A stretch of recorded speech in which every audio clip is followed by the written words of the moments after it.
कल हमसे एक बहन ने पूछा कि भाई जी, बाबा की याद किसे कहेंगे। तो बाबा ने हमसे उत्तर दिलवाया कि देखो बहना, बाबा की श्रीमत का पालन करना, बाबा की एक एक श्रीमत का पालन करना ही बाबा की याद कहलाएगी। यदि आपको बाबा की स्मृति है तो आप एक भी श्रीमत का उल्लंघन नहीं करेंगे। और मुख्य श्रीमत है बाबा की, पवित्र बनो। बाबा का मुख्य स्लोगन भी यही है, पवित्र बनो, योगी बनो।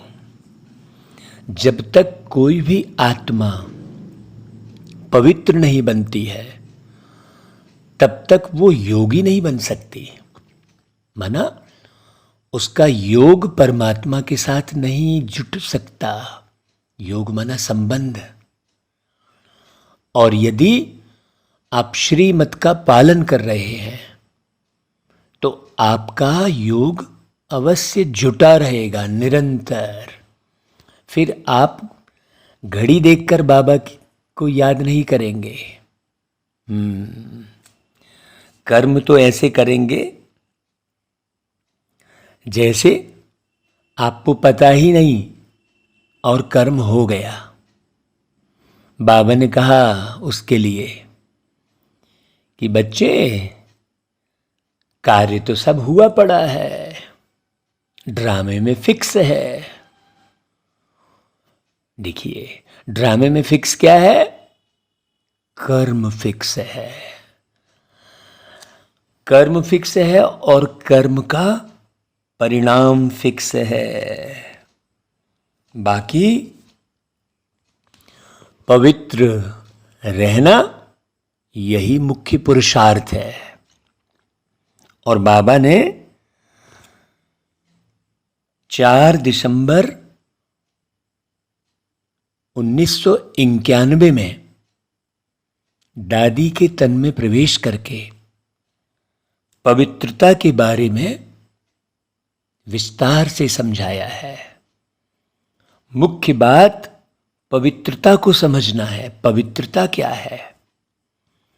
कई सोचते हैं कि हम ब्रह्मचर्य व्रत का पालन करते हैं तो बाबा उसके लिए कहते हैं कि ऐसे तो बहुत सारे सन्यासी भी ब्रह्मचारी रहते हैं। ब्रह्मचर्य पवित्रता की शुरुआत है। ब्रह्मचर्य पवित्रता का आधार है। लेकिन बाबा ने तपस्या पूर्ण पवित्रता को कहा है। तो आज ज्ञान सूर्य बाबा की मुरली आज सूर्यवार को अर्थात रविवार को 10 जुलाई को हम सुन रहे हैं। तो बाबा ने सफल तपस्वी किसे कहा? सफल तपस्वी का अर्थ क्या बताया बाबा ने? सफल तपस्वी अर्थात प्योरिटी की पर्सनालिटी और रॉयल्टी वाले। देखिए, 2 शब्द है, एक प्योरिटी की पर्सनालिटी और दूसरी है रॉयल्टी। अभी बहुत अच्छे से मुरली को गौर से सुनना भाई। यदि मान लीजिए आप बाबा की मुरली सुनते हुए बुद्धि को इधर उधर ले जा रहे हैं तो वो भी एक अपवित्रता ही होगी। हाँ, बहुत अच्छे से समझना भाई। तो बाबा आज चारों ओर के तपस्वी बच्चों की याद को महसूस कर रहे हैं। चारों ओर के तपस्वी बच्चों की याद बाप दादा के पास पहुंच रही है। देखो, दुनिया में प्रभु, ईश्वर, भगवान, अल्लाह ऐसा कहते हैं। और बाबा धरती पर आकर रिश्ता बनाते हैं, संबंध बनाते हैं बाप और दादा का। आप कई बार अनायास कहते हैं ना, अरे बाप रे, अरे दादा रे, ऐसा कहते हैं ना जब भी कोई कष्ट होता है किसी भी किस्म का, है ना, कोई आश्चर्य होता है तो कहते हैं ना भाई। तो समझना, नहीं तो कई लोग ये बाप दादा शब्द में ही उलझ जाते हैं, मूंझ जाते हैं। तो बाबा कहते हैं कोई साकार में सम्मुख याद कर रिटर्न मिलन मना रहे हैं, और कोई बच्चे आकारी रूप में याद और मिलन का अनुभव कर रहे हैं। बड़ी गहरी बात कही बाबा ने, साकारी और आकारी, मन से मिलन, अनुभव करना, दिल से मिलना बाबा से। तो कोई बच्चे आकारी रूप में मना रहे हैं, बाप दादा दोनों ही रूप के बच्चों को देख रहे हैं। बाबा अनुभव सुना रहे हैं धरती पर आकर। बाबा कहते हैं आज अमृत वेले बाप दादा बच्चों की तपस्या का प्रत्यक्ष स्वरूप देख रहे थे। हाँ, एक है बैठकर तपस्या करना, प्रत्यक्ष स्वरूप का मतलब क्या हुआ? प्रैक्टिकल में तपस्या आपकी प्रैक्टिकल में दिखाई दे, सहनशीलता दिखाई दे आपके जीवन में, परखने की शक्ति दिखाई दे। आप हर एक को बहुत अच्छे से परख ले रहे हैं, प्रत्यक्ष है ना भाई।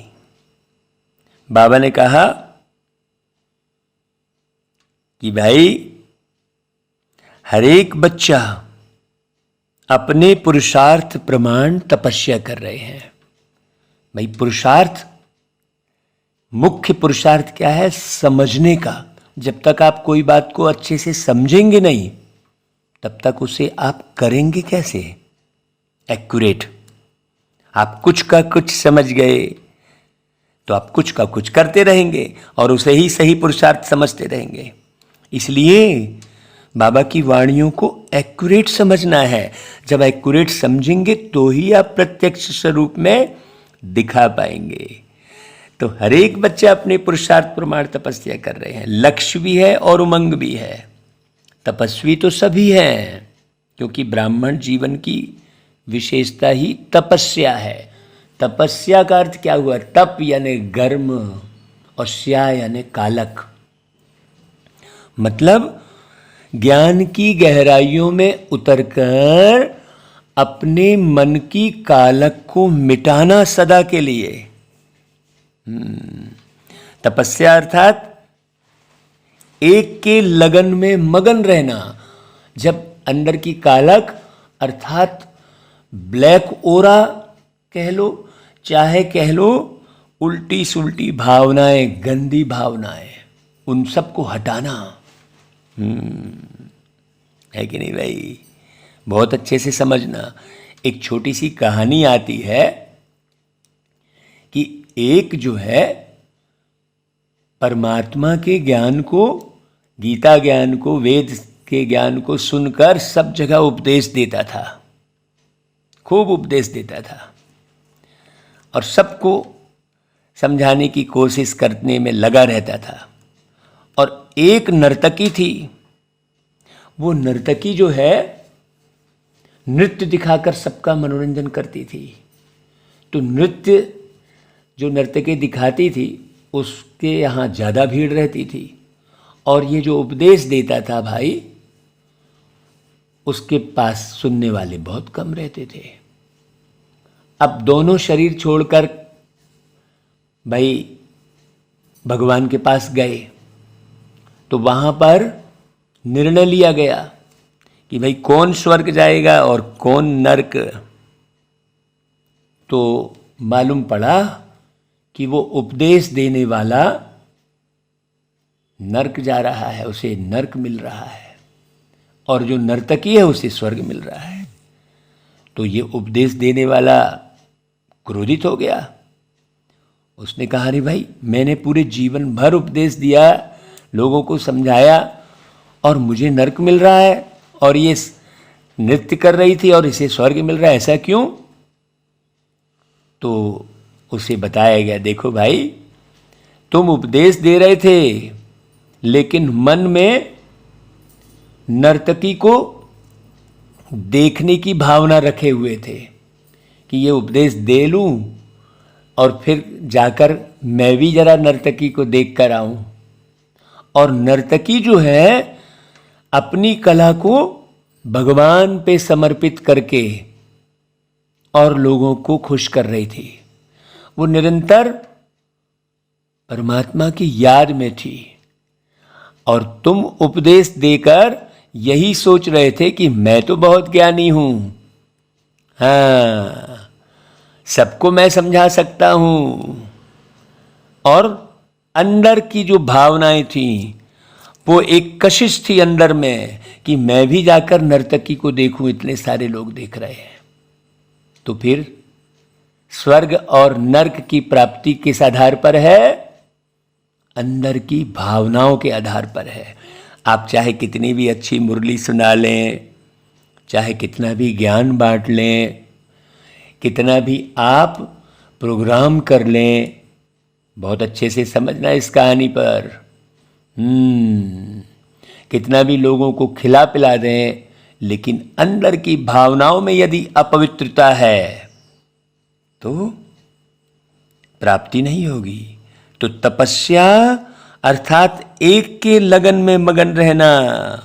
सफल तपस्वी बहुत थोड़े हैं और पुरुषार्थी तपस्वी बहुत है। बाबा ने कहा सफल तपस्वी की निशानी उनके सूरत और सीरत में प्योरिटी की पर्सनालिटी और प्योरिटी की रॉयल्टी सदा स्पष्ट अनुभव होगी। मतलब अंदर की भावनाएं पवित्र हो गई पूरी तरह से। है कि नहीं? नहीं तो गरीब अलग दिख रहा है, अमीर अलग दिख रहा है, जाति वाला अलग दिख रहा है, धर्म वाला अलग दिख रहा है। जाति के आधार पर आप बातचीत कर रहे हो, मिल रहे हो, देख रहे हो। अच्छा कौन आया? हाँ नहीं ठीक है, हम बाद में मिलेंगे। अच्छा कोई रईस आया? हाँ ठीक है, मैं अभी मिलता हूँ।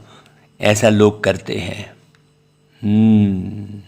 तो भावनाएं ऐसे थोड़ी कि ब्रह्मचारी हो गए, वस्त्र बदल लिए तो हो गई तपस्या, तो बैठ गए हम 2-4 घंटे।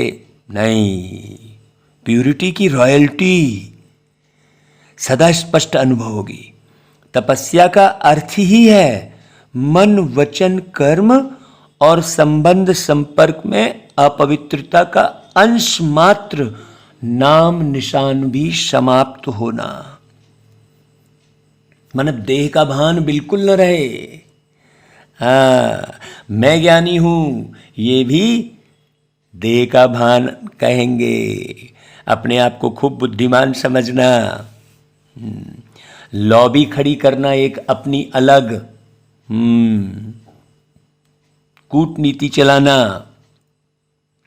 अपवित्रता की कई निशानियां हैं।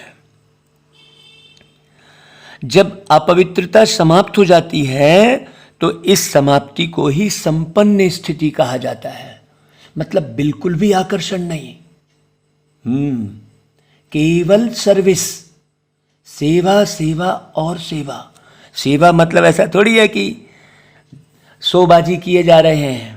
नहीं, मेरी सेवा अच्छी, उसकी सेवा कमजोर।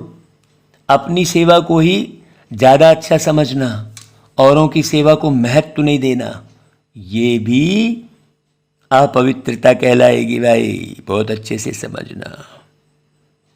बाबा कहते हैं सफल तपस्वी अर्थात सदा स्वतः पवित्रता की पर्सनालिटी और रॉयल्टी हर बोल हर कर्म से, दृष्टि और वृत्ति से अनुभव हो। आपकी भावनाएं तुरंत पता लग जाएंगी भाई। आप क्या छुपाएंगे? तपस्वी तो हरेक की भावनाओं को एक सेकंड भी नहीं लगेगा समझने में। मुख्य पुरुषार्थ वृत्ति का है। वृत्ति अर्थात अंदर में छुपी हुई भावनाएं। अब उसे विचार भी नहीं कहेंगे, संकल्प भी नहीं कहेंगे। देखिए, भाव अलग है और भावनाएं अलग हैं। बहुत अच्छे से समझना। बाबा ने स्पष्ट कहा है कि प्योरिटी सिर्फ ब्रह्मचर्य नहीं, संपूर्ण पवित्रता अर्थात संकल्प में भी कोई भी विकार टच ना हो। कोई भी विकार हल्का सा भी, हाँ ठीक है चलो आप ले लो, कोई बात नहीं है। हाँ तो क्या हुआ? वो लेने की हमारी अपनी भावना थी, लेकिन थोड़ा सा अंदर में क्रोध आ गया और चलो ठीक है ऐसा कह दिया। नहीं, देखो टच भी ना हो, हम उसका उदाहरण दे रहे हैं। देखो बाबा कितना गहरा पुरुषार्थ करा रहे हैं। कोई भी इस संसार में एक भी मनुष्य ऐसा नहीं होगा जो इतना गहरा पुरुषार्थ बैठ के कराए। बाबा निर्विकारी, निरहंकारी, निस्वार्थी, बाबा तो अशरीरी है। बाबा को तो कुछ नहीं चाहिए भाई। बाबा के ओरिजिनल स्वरूप को याद करते हुए बाबा की वाणी को सुनिए, तब अंदर भिदेगी। आप अति सूक्ष्म बिंदु रूप होकर वाणी सुने। बिंदु रूप मतलब किसी भी किस्म की कोई भावना अंदर नहीं तैर रही है। केवल बाबा की याद आ रही है। तो बाबा कहते हैं जैसे ब्राह्मण जीवन में शारीरिक आकर्षण व शारीरिक टचिंग अपवित्रता मानते हो, माने कोई भी देह भावना में भी टच कर गई तो वो अपवित्रता कहलाएगी ना भाई। आप मान लो फिल्म देख रहे हो और फिल्म में बहुत सारे लोग दिखाई दे रहे हैं और उसमें कोई सुंदर पुरुष दिखाई दे गया एक नारी को और रुक गई भावना उसमें, तो वो आत्मा अपवित्र हो गई। हाँ, जैसे मान लो हम बहुत धार्मिक सीरियल भी देख रहे हैं, लेकिन उसमें कोई पात्र का चेहरा आकर्षित कर गया, आपको टच कर गया अंदर, चाहे पुरुष को नारी का, चाहे नारी को पुरुष का। जरा गौर से ध्यान देना भाई।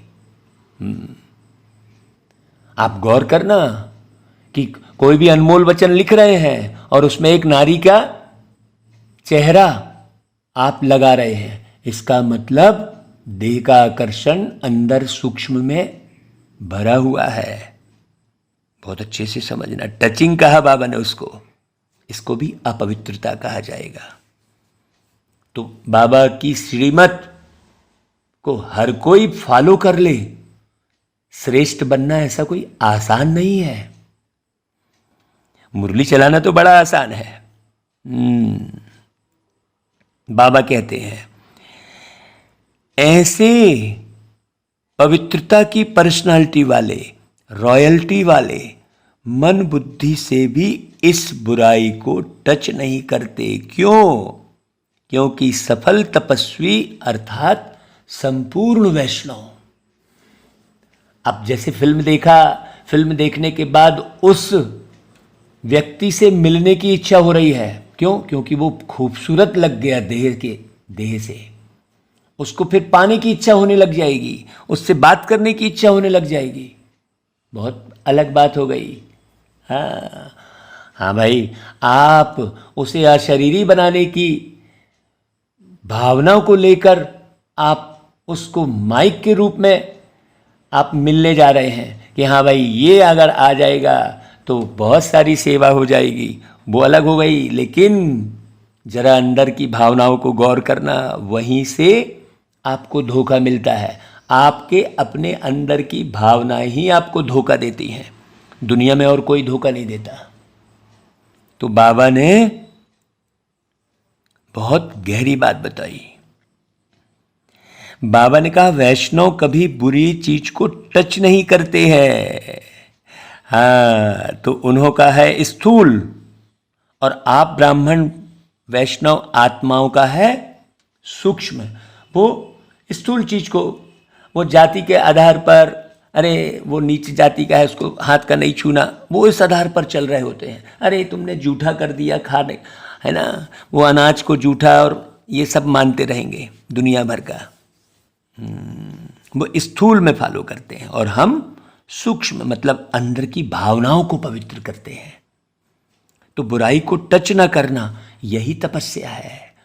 जरा भी झूठ का इस्तेमाल नहीं कर रहे हैं, इतना सा भी, है कि नहीं भाई।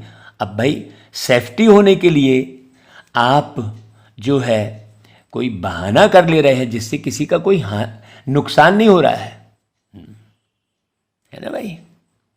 कोई आपसे बैर नहीं कर पाएगा यदि आप पूरी तरह से पवित्र रहेंगे, तो गारंटी है। और जो भी बैर भावनाएं रखने वाले हैं वो सब आपके पिछले कर्मों का फल है, हिसाब किताब है। वो सब हिसाब किताब पूरा करते हुए आपको प्योरिटी की तरफ ही आगे बढ़ना है। मुख्य पुरुषार्थ ही पवित्रता का है, उसे ही समझना है बहुत गहरे से। तो बुराई को टच न करना यही तपस्या है। धारण करना अर्थात ग्रहण करना, अंदर हमने सूक्ष्म में भाव जागृत हो गया, ये तो बहुत मोटी बात है। लेकिन संकल्प में भी टच नहीं करना, इसको ही कहा जाता है सच्चे वैष्णव। बाकी तो लहसुन प्याज बहुत लोग छोड़ देते हैं खाने को, बहुत लोग समझ जाते हैं। तो ऐसा थोड़ी हाँ भाई हम लहसुन प्याज नहीं खाते तो हम पवित्र हैं, हम ब्रह्मचर्य व्रत में रहते हैं तो पवित्र हैं, हम रोज मुरली सुन रहे हैं तो ऐसा नहीं है, हमने श्वेत वस्त्र पहन लिए तो हम पवित्र हैं, ऐसा नहीं है भाई। पवित्रता का स्थूल सामग्रियों से कोई लेना देना नहीं है। सिर्फ याद के समय याद में रहना, इसको तपस्या नहीं कहा जाता कि आपने अमृत बेले याद कर लिया तो नुमा शाम के योग में आपने बाबा को याद कर लिया। तपस्या अर्थात प्योरिटी के पर्सनालिटी और रॉयल्टी का स्वयं भी अनुभव करना और औरों को भी अनुभव कराना। ये बात अच्छे से समझने की है। भावनाएं तो तुरंत पता लग जाएंगी भाई। सफल तपस्वी का अर्थ ही है विशेष महान आत्मा बनना, अर्थात सर्व के प्रति अंदर की भावनाएं शुद्ध रखना। सावधानी रखना अलग बात हो गई, है ना भाई, सावधानी रखना अलग बात हो गई। और मन के अंदर में घृणा उत्पन्न कर लेना, ईर्ष्या उत्पन्न कर लेना, तो बाबा कहते हैं ये बिल्कुल नहीं चलेगा भाई। विशेष आत्माओं व महान आत्माओं को देश की व विश्व की पर्सनैलिटीज कहते हैं। पवित्रता की पर्सनैलिटी अर्थात हर कर्म में महानता और विशेषता। जितने भी आप कर्म कर रहे हैं सब के लिए कर रहे हैं, अपने लिए नहीं। हाँ, अपने लिए तो भाई आप संपूर्ण बन रहे हैं, शांति में समा रहे हैं। बिल्कुल शांति में कब समाएंगे भाई? जब आप प्योर भावनाएं रखेंगे तभी आप शांति में समाएंगे। शांति के गीत सुनकर आप शांति में नहीं समाने वाले हैं। आप भावनाएं ही आपको अंदर से शांत रखेंगी। तो पर्सनालिटी अर्थात, अब पर्सनालिटी का अर्थ समझना भाई। पर्सनालिटी किसको बोल रहे बाबा? पर्सनालिटी अर्थात सदा स्वयं की और सबकी सेवा में सदा बिजी रहना, अर्थात अपनी एनर्जी, समय, संकल्प वेस्ट नहीं गंवाना, सफल करना, ये ओनर है। हाँ, कैसे करके सबकी भावनाओं में भगवान की भावना समाहित कर दें। इसको कहेंगे पर्सनालिटी वाले। पर्सनालिटी वाले कभी भी छोटी छोटी बातों में अपने मन बुद्धि को बिजी नहीं रखते हैं। मेरे साथ ऐसा हो गया, वैसा हो गया, ये चाहिए, वो चाहिए, इसने ऐसा किया, वो नहीं रखेंगे। बस देखेंगे, समझेंगे और अपने पुरुषार्थ में लग जाएंगे। तो अपवित्रता की बातें आप श्रेष्ठ आत्माओं के आगे छोटी हैं या बड़ी हैं? सोचो, अपवित्रता की बातें। इसलिए तपस्वी अर्थात ऐसी बातों को सुनते हुए भी नहीं सुने, देखते हुए भी नहीं देखें। ऐसा अभ्यास किया है? सोचो, ऐसी तपस्या की है? वह यही सोचते हो, चाहते तो नहीं है लेकिन दिखाई दे देता है, सुनाई दे देता है। जैसे कोई चीज से आपका कनेक्शन ही नहीं है, उन चीजों को देखते हुए नहीं देखते हो ना भाई। कितने सारे लोग शहर में आना जाना कर रहे होते हैं, आपका कनेक्शन ही नहीं, तो आपको थोड़ी मालूम रहता है कि कौन गया कौन आया। सोचने की बात है। कितनी गहरी बात है भाई। बाबा, जैसे रास्ते पर जाते हो, कहीं कुछ दिखाई देता है परंतु आपके मतलब की कोई बात नहीं है तो देखते हुए भी नहीं देखेंगे ना। दिखता तो है सब कुछ, साइट सीन समझकर पार कर लेंगे ना भाई।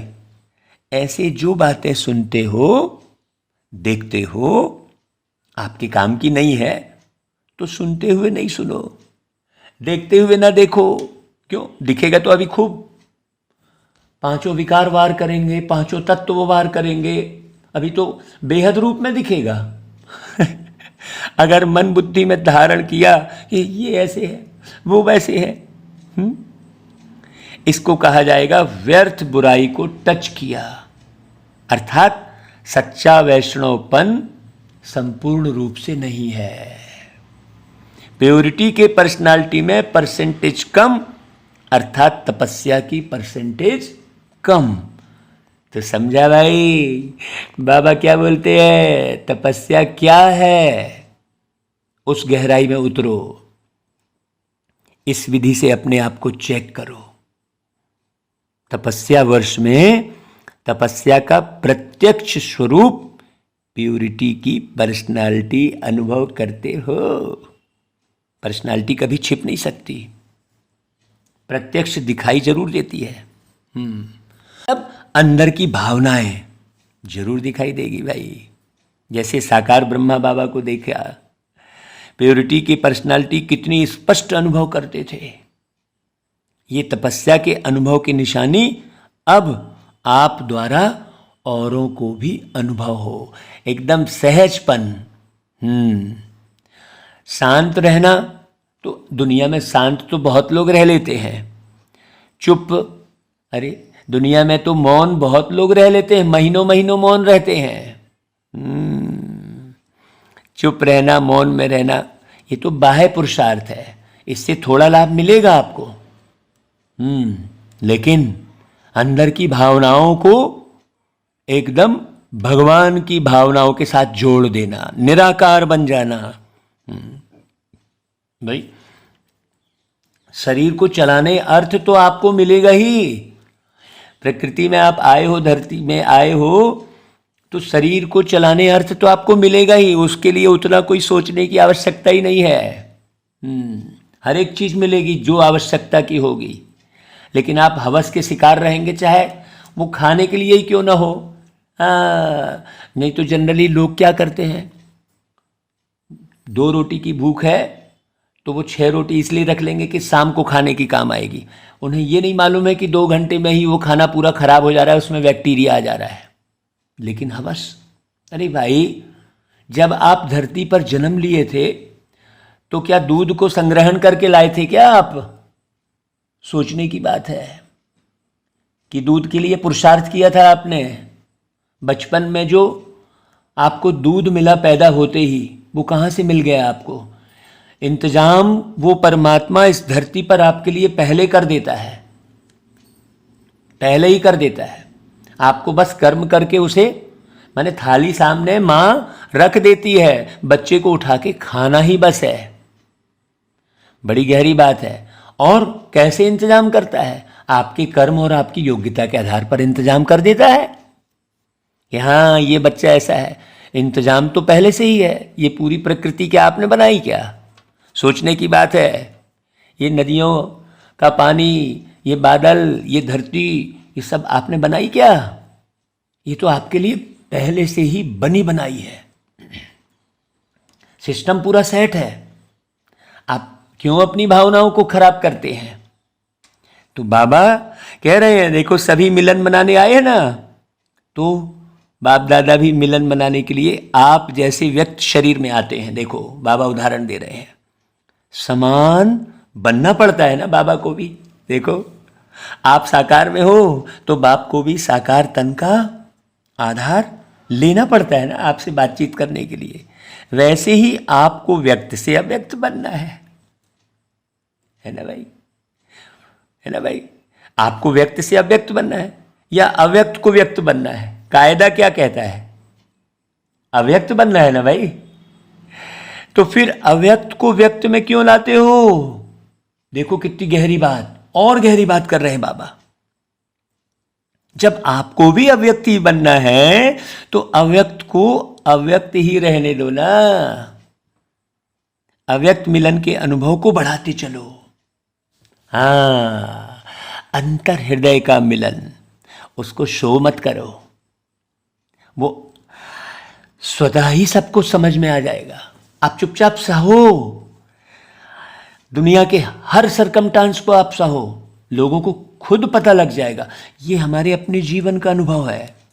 हम कभी भी किसी को भी किसी भी बात में ऑब्जेक्ट नहीं करते, बस दूर से समझ जाते हैं।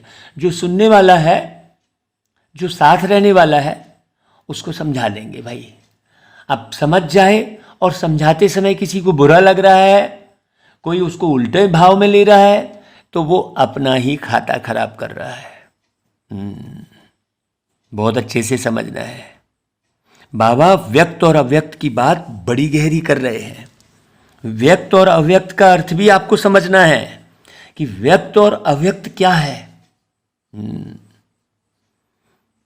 बाबा तो आपको पढ़ा रहे हैं, लेकिन इशारे आपको समझना है, क्योंकि इशारों में समझाकर ही बाबा देवी देवता धर्म की स्थापना करते हैं। तो जो इशारों में समझ जाए वो देवता, और जो खूब समझाने पर समझे वो मनुष्य, और जो खूब समझाने पर भी ना समझे वो तो भाई क्या कहेंगे उसे, कुछ नहीं बोलते हैं बाबा, उसके लिए डैश डैश करते हैं। तो अव्यक्त भी ड्रामा अनुसार व्यक्त में आने के लिए बांधे हुए हैं, लेकिन समय प्रमाण, सरकमस्टांस प्रमाण अव्यक्त मिलन का अनुभव बहुत काम में आने वाला है। जो भाग भाग के बाबा से मिलेंगे तो वो भाई से अच्छा अनुभव हो रहा है तो उस बहन से अच्छा अनुभव हो रहा है। ये सब जो बंधे हुए हैं ना कि नहीं फलाने कमरे में ही हमें अनुभव होगा, सोचने की बात है। अव्यक्त मिलन साकार समान ही अनुभव हो हर समय पर, क्योंकि अव्यक्त मिलन ही बहुत काम आएगा। इसलिए अनुभव को इतना स्पष्ट और सहज करते जाओ। समझा? बाबा कहते हैं अव्यक्त मिलन किसे कहेंगे? ये सारे जितने भी आप साइंस के साधन उपयोग कर रहे हैं मिलने के लिए, बात करने के लिए, वीडियो कॉलिंग और मोबाइल और जमाने भर का जो है सोशल मीडिया, ये तो टेम्परेरी है। सतयुग में अव्यक्त मिलन ही रहता है सबका, और भावनाओं के आधार पर ही आप सतयुग में आएंगे। हाँ, यहाँ पर आपने सोशल मीडिया में कितनी सेवा की वो आधार नहीं बनेगा, भावनाएं। सवेरे उठकर कितनों के प्रति आपकी भावनाएं जागृत हुई कि बाबा, हाँ, मान लो किसी ने गलत व्यवहार किया, क्या उसके प्रति आंतरिक प्रेम जागृत हुआ? आपके साथ गलत व्यवहार किया है उसने, बिल्कुल सही है, लेकिन उस गलत व्यवहार करने वाले के प्रति आपके अंदर में नेचुरल प्रेम, निस्वार्थ प्रेम, निर्विकार प्रेम जागृत हुआ क्या? है ऐसा योग किया क्या? सोचो। बाबा कहते हैं जब अव्यक्त मिलन काम आएगा उस समय ऐसे नहीं कहना कि हमको तो अव्यक्त से व्यक्त में मिलने की आदत है।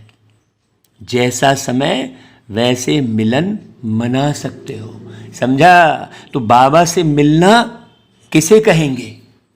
सोचो अब आप, किसे कहेंगे बाबा से मिलना? दादी के तन में बाबा आए, उस मिलन को बाबा से मिलना वो फाइनल है क्या? दादी का तन कब तक रहेगा? ब्रह्मा बाबा के तन में बाबा से मिलना, सोचो लोग कितना भटक रहे हैं, अभी भी बाबा से मिलने के लिए तन ही ढूंढ रहे हैं। इतना पढ़ा के चले गए बाबा और उसी में बहस छिड़ी हुई है। नहीं नहीं नहीं नहीं, बाबा यहाँ आते हैं, बाबा वहाँ आते हैं। हो बाबा, जिसने अपने पास अनुभव किया, अपने पास कौन अनुभव करेगा? जो बाबा के अंदर की भावनाओं को अपनी भावनाएं बनाएगा। तो बाबा कहते हैं जो भी जहां से भी आए हो, इस समय तो सभी मधुबन निवासी हो। मधुबन निवासी का अर्थ भी बड़ा गहरा है। जो मधु के समान बनकर रहते हैं, माने निवास करते। निवास करना माने रहना, एकदम सिंपल सी बात है भाई। निवासी मतलब रहना। भाई तुम कहाँ रहते हो? मैं वहां। तो मधु के समान बनकर रहने वाले बाबा कहते हैं। या अपने को महाराष्ट्र निवासी, उड़ीसा निवासी समझते हो? क्या समझते हो भाई? सोचो, यही तो अंतर हो जाता है ना, यही अंतर हो जाता है। स्थान विशेष को हमने निवास समझ लिया, जबकि ओरिजिनल निवास तो आपका परम धाम है भाई। यहां के स्थान विशेष के चक्कर में ही तो सारा गड़बड़ हुआ है। सोचो, भक्ति में भी वही स्थान विशेष में अटके थे और यहां भी सब स्थान विशेष में अटके हैं। भाई ओरिजिनल तो तुम मधुबन निवासी हो, बाबा कह रहे हैं। यह सेवा अर्थ भिन्न भिन्न स्थान पर गए हो। ब्राह्मण अर्थात मधुबन निवासी सेवा स्थान पर गए हो, इसलिए सेवा स्थान को मेरा यही स्थान है, यह कभी भी नहीं समझना। देखो, हर एक स्थान क्या है? सेवा स्थान है। हाँ भाई, जो माउंट आबू में बनाया है वो बाबा ने बेहद का सेवा स्थान बनाया है।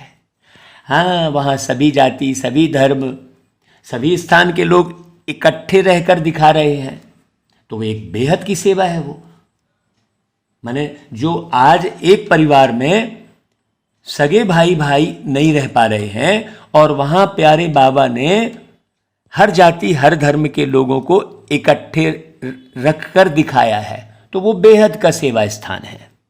और आपका घर हद का सेवा स्थान है। लेकिन सेवा स्थान सब है, लेकिन बाबा से मिलन का स्थान तो सोचने की बात है। व्यक्त और अव्यक्त को समझना अच्छे से। तो सेवा स्थान पर गए हो, या कभी नहीं समझना कि नहीं ये मेरा स्थान है। कई बच्चे ऐसे कहते हैं, इसको चेंज करो तो कहते हैं नहीं, हमको पंजाब में व उड़ीसा में ही भेजो, ऐसा बोलते हैं। तो ओरिजिनल पंजाब उड़ीसा के हो या मधुबन के हो, फिर क्यों कहते हो हम पंजाब के हैं? तो पंजाब में ही भेजो। गुजरात के हैं तो गुजरात में ही भेजो। चेंज होने में तैयार हो ना भाई। टीचर्स सभी तैयार हो, किसी को कहाँ भी चेंज करें, तैयार हैं। देखो, दादी सभी को सर्टिफिकेट ना का दे रही है। अच्छा, यह भी अप्रैल में करेंगे। जो चेंज होने के लिए तैयार हो वही मिलने आवें। सेंटर पर जाकर सोचेंगे यदि नहीं रहेंगे कि इसका क्या होगा, मेरा क्या होगा। थोड़े बहुत लोग कुछ किनारा भी करेंगी। बाप दादा से तपस्या की प्राइज लेना चाहते हो तो बाप दादा को तपस्या की प्राइज देने भी चाहते हो या सिर्फ लेना चाहते हो? भाई सभी सेंटर से सरेंडर होकर आना। नए मकान में आ सकती है क्या कि नहीं, उस सेंटर में थोड़ी ज़्यादा सुविधा है। मेहनत करके बनाया है ना। जहाँ मेरापन है वहाँ तपस्या किसको कहा जाएगा? सोचो, वही बात है। पहले मेरा घर कर रहे थे, अभी मेरा आश्रम। अंतर क्या हुआ? शब्दों का ही बस अंतर हो गया। तपस्या अर्थात तेरा, और तपस्या भंग होना माना मेरा। समझा? ये तो सब छोटी छोटी टीचर से कहेंगे हर्जा नहीं, यहाँ से वहाँ हो जाएंगी। बड़ों को थोड़ा सोचना पड़ता है।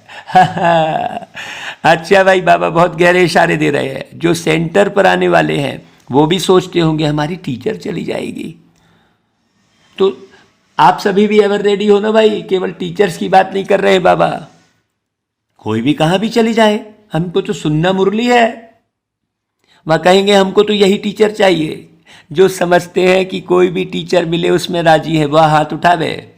कोई भी टीचर मिले, बाप दादा जिम्मेवार है ना, दादी दीदी जिम्मेवार है, वह हाथ उठाए। अभी ये टीवी में तो निकाला है ना, सभी के फोटो टीवी में निकाल लो, फिर देखेंगे।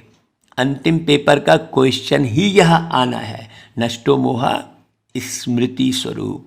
तो अंतिम पेपर के लिए तो सभी को तैयार होना है ना। हाँ, बाबा की ऐसी कमाल है कि गृहस्थ में रहते हुए भी वही गीत बना, अब मेरा घर नहीं है जमीन पर, उड़ता हूँ मैं सदा आसमां के ऊपर, अब मेरा घर नहीं है जमीन पर। कहीं भी मेरा पन्ना हो, ये कहेंगे अव्यक्त स्वरूप। ऐसे नहीं केवल गीत गाने में, मधुर आवाज में गीत सुना दिया, नहीं नहीं नहीं। अरे मधुर आवाज में तो बहुत सारे लोग गीत सुना देते हैं, ये गीत वीत से कोई मतलब नहीं है। अंतिम पेपर की तैयारी करना, देखो कहीं भी मेरापन जुटा है क्या। रिहर्सल तो करेंगे ना भाई, जॉन हेड को भी चेंज करेंगे, पांडवों को भी चेंज करेंगे, आपका है ही क्या। बेगर टू प्रिंस की बात कही है बाबा ने, तो यहां है ही क्या आपका। बाप दादा ने दिया और बाप दादा ने लिया। अच्छा, सभी एवर रेडी हैं, इसलिए अभी सिर्फ हाथ उठाने की मुबारक हो, बाबा कह रहे हैं। हाथ तो उठा लिया। अच्छा भाई, बाबा याद प्यार देते हैं चारों ओर के सफल तपस्वी आत्माओं को, सदा प्योरिटी के पर्सनालिटी में रहने वाली, सदा प्योरिटी के रॉयल्टी में रहने वाली, सदा सच्चे संपूर्ण ब्राह्मण आत्माएं, सदा समय प्रमाण स्वयं को परिवर्तन करने वाले विश्व परिवर्तक, ऐसे सदा योगी, सहज योगी, स्वतः योगी महान आत्माओं को बाप दादा का याद प्यार और नमस्ते। भाई किनको किनको याद प्यार मिला जरा फिर से रिवर्स करके सुन लेना। अच्छा भाई, बाबा के सामने अनेक पार्टियां आती हैं, तो पार्टियों से बाबा मुलाकात करते हैं, कहते हैं बाबा सभी तपस्वी आत्माएं हैं, ऐसे अनुभव करते हो भाई। तपस्या अर्थात एक बाबा दूसरा ना कोई, ऐसे है या दूसरा कोई है। अभी भी कोई है क्या, कोई दीदी, कोई बहन, कोई माँ, कोई बाप, कोई बेटा याद आ रहा है क्या, कोई व्यक्ति या कोई वैभव। सोचो, एक के सिवाय और कोई नहीं भैया, थोड़ा थोड़ा लगाव है। हाँ, एक बार हम एक स्थान पर सेवा करने गए थे, तो बड़ी दीदी भी आई हुई थी, तो हम लगे हुए थे सेवा में। तो उन्होंने कहा, देखो भाई आप इतने अभोक्ता मत बनो, जरा आओ हमारे साथ बैठो भोजन करो, ऐसा। तो मैंने बुद्धि जो है बाबा की ज्ञान से और मन बाबा की याद से भरा हुआ हो, क्योंकि मन ही जो है ये खाऊं वो खाऊं करता है। हाँ, सही मायने में तन को बहुत ज़्यादा भोजन की आवश्यकता नहीं है, आप जितना कम खाएंगे ना उतना ही स्वस्थ रहेंगे। हाँ भाई, कृष्ण जी को माखन खाते दिखाया, माखन बिल्कुल बेस्वाद रहता है, ना वो मीठा रहता, ना खट्टा रहता, ना मैंने न तीखा रहता, कुछ नहीं रहता वो, आप खा के देख लो। तो कितनी गहरी बात है। तो लगाओ जहाँ भी होगा, चाहे व्यक्ति में, चाहे वैभव में, चाहे स्वाद में, तो लगाव की निशानी है, वहाँ बुद्धि जरूर जाएगी, मन भी भागेगा जरूर। तो चेक करो कि सारे दिन में मन और बुद्धि कहाँ कहाँ भागती है, सिवाय बाप और सेवा के और कहाँ तो मन बुद्धि नहीं जाती। देखो, गौर करना जरा। हाँ, अगर जाती है तो जरूर लगाव है। अगर व्यवहार भी करते हो, जो भी करते हो, वो भी ट्रस्टी बनकर करो, मेरा नहीं तेरा। मेरा काम है, मुझे ही देखना पड़ता है, मेरी जिम्मेवारी है, ऐसे कहते हो क्या कभी? अभी क्या करें, मेरी जिम्मेवारी है ना, निभाना पड़ता है ना, करना पड़ता है ना, कहते हो क्या कभी ऐसा? या तेरा तेरे अर्पण, मेरा कहाँ से आया? गाते थे रे तेरा तुझको अर्पण क्या लागे मेरा। समय इसलिए नहीं निकाल पाता व्यक्ति। यहाँ तो हम सारे दिन समय निकाल लेते हैं बाबा की सेवा के लिए। क्यों? क्योंकि कहीं भी मेरा है ही नहीं, मुझे क्या संभालना है। तो यह बोल भी नहीं बोल सकते हो कि मेरा है, मुझे ही देखना पड़ता है, मुझे ही करना पड़ता है, मेरा ही है, निभाना ही पड़ेगा। अरे मेरा कहा और बोझ हुआ, बाप का है, बाप करेगा, मैं निमित्त हूं। तो हल्के पुरुषार्थ मुझे करना है भाई, पुरुषार्थ बाबा करेगा आपके स्थान पर, ये नहीं। बाबा कहते हैं निमित्त हो तो हल्के, बोझ उठाने की आदत तो नहीं है भाई। 63 जन्म बोझ उठाया ना। कईयों की आदत होती है बोझ उठाने की, बोझ उठाने बिना रह नहीं सकते, आदत से मजबूर हो जाते हैं। मेरा मानना माना बोझ उठाना, समझा? थोड़ा सा किनारा करके रखा है, समय पर काम में आएगा। पांडवों ने थोड़ा बैंक बैलेंस, थोड़ा जेब खर्च रखा है, जरा भी मेरापन नहीं। मेरा माना मैला, जहां मेरापन होगा ना वहां विकारों का मैलापन जरूर होगा। देखो बाबा कितनी गहरी बात कर रहे हैं। तेरा है तो क्या होगा? तैरते रहेंगे, डूबेंगे नहीं। हाँ, तैरने में तो मजा आता है ना। तो तपस्या अर्थात तेरा, मेरा नहीं। अच्छा भाई, बाबा कहते हैं यह ईस्टर्न जोन है, सूर्य उदय होता है ना भाई, तो ईस्टर्न जोन वालों के पास बाबा के साथ का यादगार सूर्य सदा ही चमकता है ना भाई। सभी तपस्या में सफलता को प्राप्त कर रहे हो ना, तपस्या में संतुष्ट हो, अपने चार्ट से संतुष्ट हो क्या, या अभी संतुष्ट होना बाकी है? आप अपनी तपस्या से संतुष्ट हो क्या, पहले पूछ लो। यह भी एक लिफ्ट की गिफ्ट है।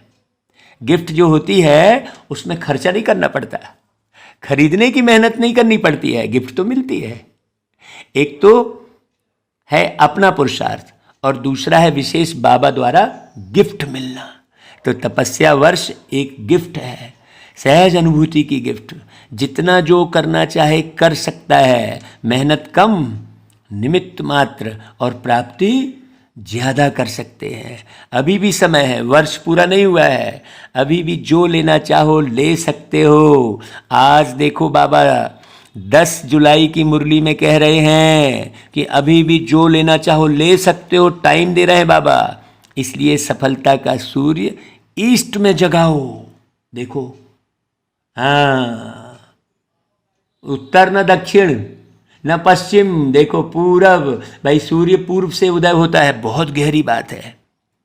वो गीत है ना, चल भाग चले पूरब की ओर, एक गीत बना था, बहुत गहरी बात है। पूरब मतलब, हाँ, पूर्व। पूर्व कहते हैं अपने पूर्व की याद करो कि पूर्व में आप क्या थे, उस स्वरूप को वापस धारण करो। बड़ी गहरी बात। एक एक मुरली के अगर पॉइंट में यदि हम रुक रुक के आपको एक एक पॉइंट अगर बाबा ने जो बताई है उसे हम बैठे बताने, तो दिन पूरा बीत जाएगा एक मुरली में, और पूरा दिन बीत जाएगा तो भी उस मुरली के पूरे अर्थ को आप नहीं समझ पाएंगे। बहुत गहरे अर्थ होते हैं बाबा के। तो सदा सभी खुश हैं या कभी कभी कुछ बातें होती हैं तो ना खुश भी होते हो? खुशी बढ़ती जाती है, कम तो नहीं होती है ना भाई। माया जीत हो या माया रंग दिखा देती है, वह कितना भी रंग दिखाए, मैं मायापति हूं, माया रचना है, मैं मास्टर रचयिता हूं। तो खेल देखो, लेकिन खेल में हार नहीं खाओ। कितना भी माया अनेक प्रकार का खेल दिखाए, देखो कृष्ण को हारते कभी दिखाया क्या? कभी नहीं हारा कृष्ण। आप देखने वाले मनोरंजन समझ कर देखो, देखते देखते हार नहीं जाओ। साक्षी होकर के, न्यारे होकर के देखते चलो। सभी तपस्या में आगे बढ़ने वाले, गिफ्ट लेने वाले हो। सेवा अच्छी हो रही है, स्वयं के पुरुषार्थ में उड़ रहे हैं और सेवा में भी उड़ रहे हैं। सभी फर्स्ट हैं, बाबा ने कहा। सदा फर्स्ट रहना, सेकंड में आना ही नहीं। हाँ, फर्स्ट रहेंगे तो सूर्यवंशी बनेंगे, सेकंड बने तो चंद्रवंशी। कितनी गहरी बात। फर्स्ट नंबर माया जीत होंगे, कोई समस्या नहीं, कोई प्रॉब्लम नहीं, कोई क्वेश्चन नहीं, कोई कमजोरी नहीं। फर्स्ट नंबर अर्थात फास्ट पुरुषार्थ। अभी भी बस आप स्पीड से समझ जाओ और स्पीड करो। जिसका फास्ट पुरुषार्थ है वह पीछे हो ही नहीं सकता, चाहे वो कहाँ भी रहे। उससे कोई मिले या ना मिले। हाँ, सदा साक्षी और सदा बाप के साथी, यही याद रखना भाई, साक्षी और साथी। अच्छा वरदान ले लो भाई, सदा उत्साह में रहे, निराशावादी को आशावादी बनाने वाले सच्चे सेवाधारी भव। आपके उत्साह से निराशा में डूबे हुए लोग भी आशा में जरूर आ जाएंगे भाई। ऐसे सच्चे सेवा करो भाई।